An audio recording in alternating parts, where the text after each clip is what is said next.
ભારતીય સંસ્કૃતિમાં માનવ જીવનને પવિત્ર અને સંસ્કારી બનાવતા 16 સંસ્કારોનું વિશેષ મહત્વ છે. વેદ આરંભથી લઈને અગ્નિ સંસ્કાર સુધી દરેક સંસ્કાર જીવનના દરેક પડાવને પવિત્રતા, જવાબદારી અને આધ્યાત્મિકતા સાથે જોડે છે. તો આજે જાણીએ વેદ વિસર્જન, વાકદાન, પાણી ગ્રહણ, વાનપ્રસ્થાન અને અંતિમ અગ્નિ સંસ્કારનો મહિમા. જણાવશે ગુરુજી પ્રફુલભાઈ પંડ્યા.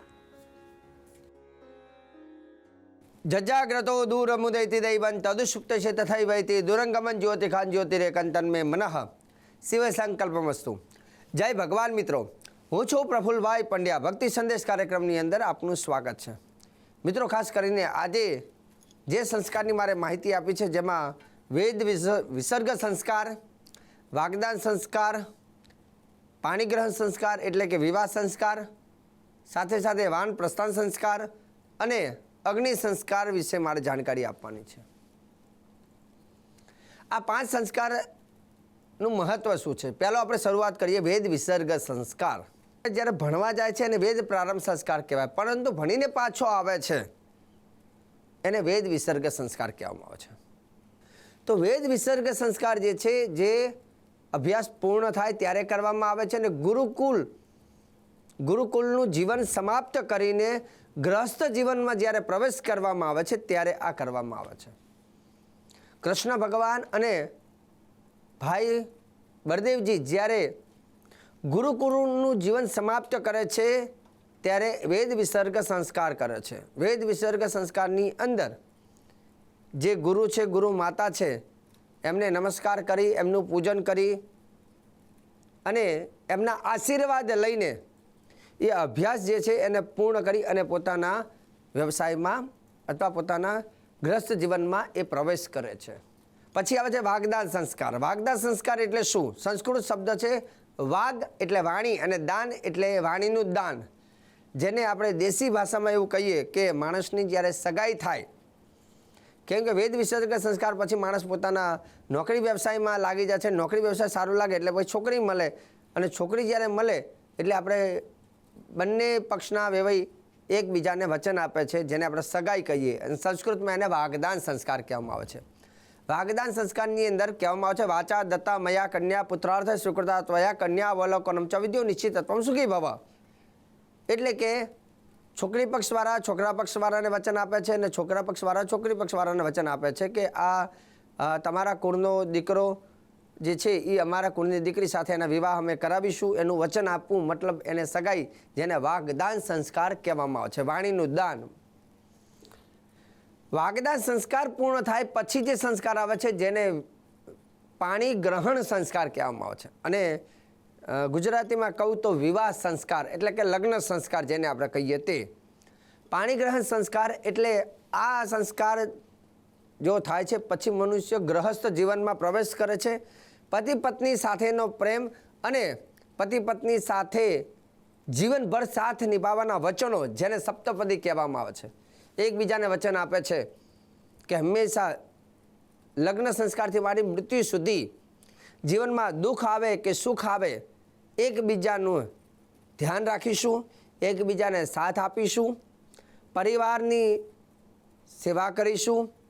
તો બંને જણે એકબીજાને વચન આપે છે અને વચનને નિભાવવાનું જે છે જેને સપ્તપદી કહેવાય છે. એટલે લગ્ન બાદ દાંપત્ય જીવનની શરૂઆત થાય છે, જેને પાણીગ્રહણ સંસ્કાર કહેવામાં આવે છે.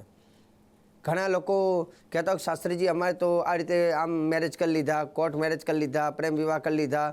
પણ શાસ્ત્ર એવું કહે છે કે જે લગ્ન સંસ્કારમાં મા બાપના આશીર્વાદ મળતા હોય, બ્રાહ્મણોના આશીર્વાદ મળતા હોય, દેવતાઓના આશીર્વાદ મળતા હોય, તો એ જેમ લગ્ન સંસ્કાર છે જેમાં ફેરા કરવામાં આવતા હોય, તો વિધિવત લગ્ન કરવાથી દાંપત્ય જીવન બહુ સારું જતું હોય છે.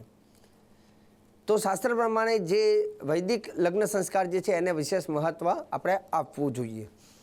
એનાથી આગળ વાત કરીએ તો લગ્ન સંસ્કાર બાદ જે સંસ્કાર આવે છે જેને વાન પ્રસ્થાન સંસ્કાર કહેવામાં આવે છે. હવે આ સંસ્કાર ક્યારે કરવો જોઈએ? જેમ કે અમુક સમય થાય એટલે અમુક વસ્તુઓનો ત્યાગ કરી દેવો જરૂરી છે. મનુષ્યની જવાબદારી હોય છે કે ભાઈ ગ્રસ્ત જીવનમાં આવ્યા બાદ સંતાનોને ભણાવવા, ગણાવવા, મોટા કરવા, એમના લગ્ન કરાવવા, એમને પોતાના પગ ઉપર ઊભા કરવા એ મા બાપની ફરજ હોય છે. પણ જ્યારે દીકરાઓ પોતાના પગ ઉપર ઊભા થઈ જાય, બધી રીતે આખું પરિવાર વેલસેટ થઈ જાય, ત્યાર પછી વ્યક્તિએ પોતે વાનપ્રસ્થાન સંસ્કાર કરવો. મતલબ વાનપ્રસ્થાન સંસ્કાર એટલે કે ગ્રહસ્થ જીવનમાં જે મોહ માયા જે છે ધીરે ધીરે ઓછી કરવી અને પ્રભુ ભક્તિમાં સમય કાઢવો. કેમ કે જન્મથી માંડી અને અત્યાર સુધી આ અવસ્થામાં સુધીમાં મનુષ્ય પહેલાં તો રમવા કૂદવામાં ભગવાનને ભૂલી જાય, પછી અભ્યાસ કરવાની અંદર, હરવા ફરવામાં. એક ભજન પણ છે આના વિશે સરસ.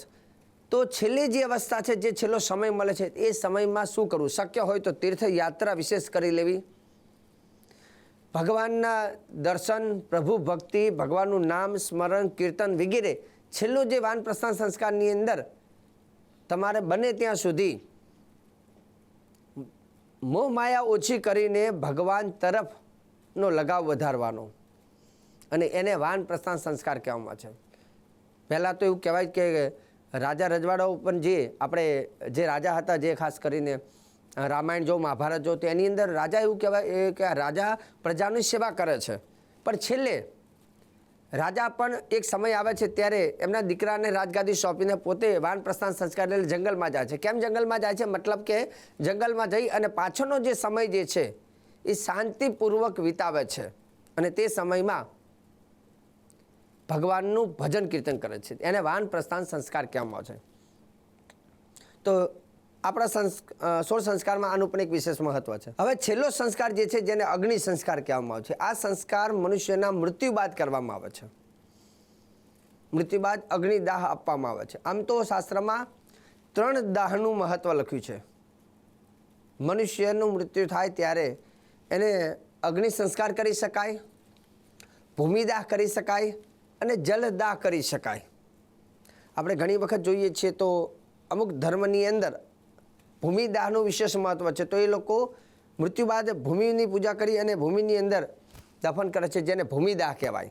ઘણી વખત આપણે જોઈએ છીએ કોઈ સાધુ સંતો હોય તે એમનું દેહ જે છે એ સમુદ્રની અંદર અથવા નદીની અંદર પધરાવે છે. સૌથી શ્રેષ્ઠ જેને જલદાહ કહેવામાં આવે છે. એક દાહ છે જેને અગ્નિ સંસ્કાર, ખાસ કરીને તો અગ્નિ સંસ્કાર એટલે કાષ્ટ અગ્નિદેવને એ જીવ અર્પણ કરવામાં આવે છે. અગ્નિદેવને જીવ જ્યારે અર્પણ કરવામાં આવે છે અને અગ્નિદાહ કહેવામાં આવે છે. તો 3 દાહનું વિશેષ મહત્વ છે: જલદાહ, ભૂમિદાહ અને અગ્નિદાહ. આમ તો એવું કહેવાય છે કે મૃત્યુ જ્યારે મનુષ્યનું થાય ત્યારે એના મુખની અંદર એક વસ્તુ ખાસ કરવી. મુખની અંદર તુલસી તિલક ગોપી ચંદન ગંગોદક સ્નાન રહિત. મનુષ્યનું મૃત્યુ થાય ત્યારે એને ગંગાજળથી સ્નાન કરાવવું. એના મુખની અંદર તુલસીનું પાન, કુશ કહેતા એક દર્ભનો ટુકડો અને તલના દાણા એના મુખમાં મૂકવા ખાસ, અને એના કપાળમાં ગોપીચંદનનું તિલક કરવું, મુખમાં પણ થોડું ગંગાજળ પધરાવવું, અને વૈદિક બ્રાહ્મણને બોલાવી સડકર્મ, સડપિંડીકરણ શ્રાદ્ધ જેને કહેવાય, સડપિંડીકરણ શ્રાદ્ધ કરવુંથી એનો આત્મા પરમાત્માને મળે છે. મતલબ એ જીવ સદગતિને પામે છે. પંચતત્વમાં બનેલું શરીર પંચતત્વમાં લીન થાય છે. મનુષ્યનું મૃત્યુ થાય ને એટલે એક અગ્નિ સંસ્કાર આપણે લે, એક તત્વ અગ્નિમાં જાય, પછી એ એક તત્વ વરાળમાં વાયુમાં જાય, ધુમાડો આકાશમાં જાય, એક તત્વ આકાશમાં જાય, બધું અસ્થિ બધું જમીન ઉપર પડે એટલે એક તત્વ પૃથ્વીમાં જાય, છેલ્લે આપણે અસ્થિ વિસર્જન પાણીમાં કરીએ એટલે એક તત્વ જલમાં જાય. એટલે પંચતત્વનું બનેલું શરીર પંચતત્વમાં લીન થાય છે. તો આ મનુષ્યના મૃત્યુ બાદ છેલ્લો સંસ્કાર કરવામાં આવે છે. તો દર્શક મિત્રો, આજે ખાસ કરીને વેદ વિસર્ગ સંસ્કારથી માંડીને અગ્નિ સંસ્કાર સુધીના 5 સંસ્કારોની મેં તમને જાણકારી આપી છે, અને આગળ પણ હું તમને ધાર્મિક જાણકારી હું આપતો રહીશ. કાર્યક્રમ આપ જોવાનું ચૂકતા નહીં. મને આપી દો હવે તમે રજા. જય ભગવાન.